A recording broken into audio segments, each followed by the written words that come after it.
Hello, Professor Guardino, and hello, fellow classmates. My name is Jeffrey Chu, and I will be discussing the first part of my final project.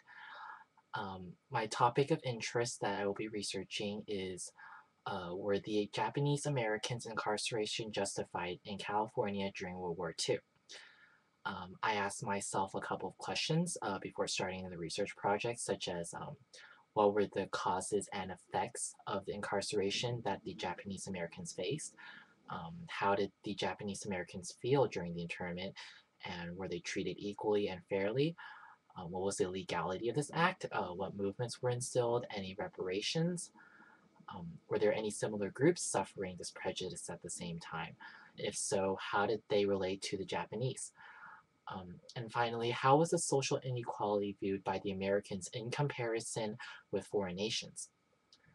I decided that I would synthesize my paper into three different parts. The first part, which would consist of a small introduction with the causes of the internment, and a rather larger portion of the effects and conditions of the Japanese Americans' internment during this time.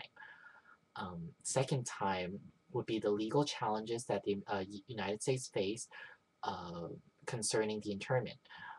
Two of the cases I would be discussing would be specifically about Hirobayashi's versus United States case and the Korematsu versus United States case, discussing the violation of the Fifth Amendment due to their ancestries. Um, my final and third part will be a synthesis of similar cases in foreign countries, along with a discussion of a book which I have with me is The Dusty Exile.